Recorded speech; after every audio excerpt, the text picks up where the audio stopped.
good, y'all? John from the One Carolina Show, and we are one step closer. It's almost there. No hat today. Rocking the baldy. Somebody in my comments was like, dog, I ain't know you was bald. I ain't know whether to take that as a compliment or a shot. But either way, yes, bald. And I don't care. But, man, we're there. One step closer. What a game, man. What an atmosphere. What a game. What a fight.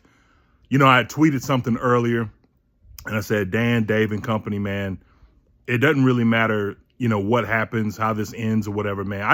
I love that y'all have put together a team of guys. We still got needs on this team. That's clear, right? We'll talk about some of that tomorrow on Mint Street Mondays. Make sure to come through 10 o'clock tomorrow morning. But, man, what a fight. What a fight from a group of guys that, honestly, man, like some of these guys, you just feel like, man, y'all shouldn't be this good this fast, but you are, right? And I'm glad. I'm glad for it. Nick Scorton, man. Nick Scorton is a very, very, very intelligent player, a budding superstar who, with a running mate on the opposite edge to create and wreak havoc, be that someone from Ohio State. But the point is, you get someone like another running mate for him, and it's only going to make him even better. But just what he's doing as a rookie and how young he is, you know, this is only going to get better. He's only going to develop into a better player, you know, as time goes along. So this was a fascinating watch. You know, watching Bryce Young mature, put the game on his back in a lot of ways, rushing the ball, commanding the offense. You know what I'm saying? Like, even despite some boneheaded decisions, which we'll talk about tomorrow on Mint Street Mondays, right? Kind of building on some stuff that we said last week. But, you know, that is what it is. The thing we're going to do right now is just celebrate and bask in the glory of this victory and the fact that we are in a couple of scenarios away from potentially being a playoff team, right? We handle business next week, which I think we can. I do think we can. I think coming and playing in the bank is going to be a problem for a lot of people, right? So take care of Seattle. Hopefully Miami takes care of the Bucks. You're in. Take care of Seattle. Beat the Bucks. You're in.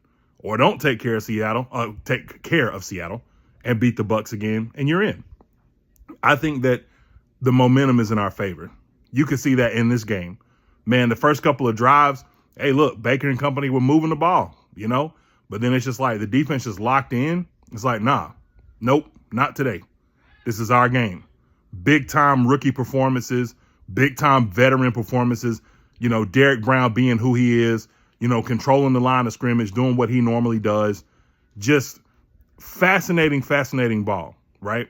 So I think this is going to just continue to get better as we go down the stretch. The team's going to get healthier. There's going to be opportunities. You know, Sam Darnold, like, look, for as good as Sam Darnold's been playing, we've seen he will turn the ball over, right? And in that NFC West, we've gotten a lot of turnovers from their quarterbacks.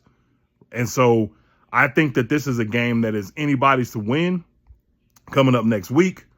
I believe that we will win it. Personally, I'm saying that right now, right off top, because I think we are just extremely tough out in the bank. And yes, I say we. Somebody had tweeted at me. I didn't respond to it when I was like, hey, we need to get this dub. It's like, yo, what position do you play? I'm like, what position does your mom play? No, I didn't say that. But the point is that, yes, we need to get this win. I think we will get this win. But to the focus of today, when your game plan breaks down, I know that I could tell that Dave Canales really wanted to run the ball, you know, and it wasn't giving. Running to the outside a bunch. You know, you don't really have a lot of dynamic speed at your, you know, running back spot. So, like, a lot of your power runs when you got a guy like Vita Vea, man in the middle, doesn't really work out in your favor, right? But when you can rely on your quarterback and your quarterback can get it done with his legs and your quarterback can, you know, push the ball down the field, which is what we all wanted to see all along, these are the opportunities that open up and you get the right kind of runs at the right time. Chuba Hubbard had one bounce to the outside at the right time. Rico Dowdle picking up first downs at the right time, right? Man, Jalen Coker, Teteroy McMillan playing well. Xavier Legette, you know, had a couple of moments where he kind of bounced back. One crucial drop. In my opinion, I think the momentum, he was looking upfield, you know, might have picked up a ton of yak if he catches that ball. But it's an issue. It is an issue, you know, don't want to try to negate the fact that it's not. but it's not something that we're going to harp on today because he had a lot of good blocks, had a couple of good catches when he needed it. So, but it's something that, like I saw a play where Jimmy Horn Jr. was open in the flat. I mean, wide open, may have even scored, had a sweep, his normal mandatory Jimmy Horn sweep, play. And took it for a bunch of yards. And it's just like, you got a guy that's just kind of waiting in the wings. I see a lot of people mocking guys like Malachi Lemon and Carnell Tate and all these other kind of guys. It's like, how do we know we don't have that kind of guy waiting in the wings right now? The fact is we don't, because he doesn't really get looked at, which we understand the reason why. And it's fair. It's fair. You got to earn your keep. But I do think that that's something that they will evaluate, as we go down the stretch and in the offseason as well, because he did show up a lot, today. And just the mere fact that he has the speed and can break away and becomes that kind of option, you got to keep it honest with other guys on the field. Opens up one-on-one opportunities for the guys on the boundaries. But either way, man, I'm talking about the sweetest of victories. Huge, huge victory for this franchise. Again, next week is going to be a movie. This week is going to be a lot of fun conversations. The national media may show us some love. Maybe they won't, but who cares? You got us. We got y'all. So that's all that matters. And then, of course, I guess the last thing I want to cover, I think I've heard about enough of the Baker Mayfield situation and how he feels like he want to raise up for the Carolina Panthers and all that kind of stuff. And me, if y'all know me, y'all know that I'm a Baker Mayfield guy. Like, I've always been, keen of him. I like his competitive spirit. I think he's a dog on the field, all that kind of stuff. He had a couple of rushes today that were like, backbreakers, whatever. But I'm tired of hearing it because it may not even really be the full narrative.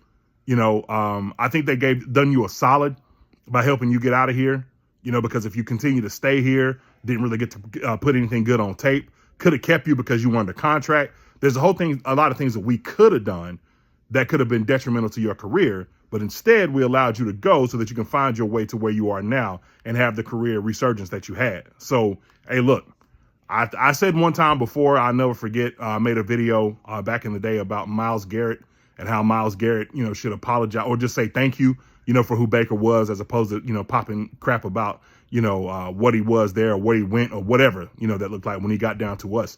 And I feel the same way now. I'm like, yo, dog, just say thank you. We didn't cut you with bad intentions. We cut you because, there was a whole lot going on. You weren't available necessarily. You weren't good enough necessarily, if we're just keeping it a buck. No pun intended. All pun intended. But, hey, look, you resurged. But enough. And I'm glad we got this dub today.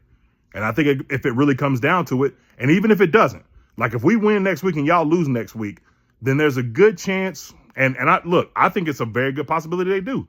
New quarterback down there, Quinn Ewers. You don't got a lot of tape on him. That's a trap game for you guys, right? So we beat Seattle, take care of business. But if we don't, I hope it is with y'all. I hope it is in your house, and I hope we do sweep you. That way it'll be like, hey, here you go. Done deal. All is fair. And we're done with everything, right? So, but hey, you could just keep on talking, and we could just keep building, which is what we're going to do anyway.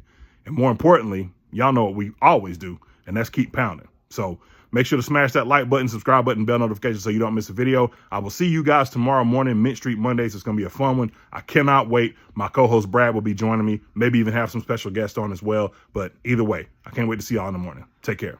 Keep pounding.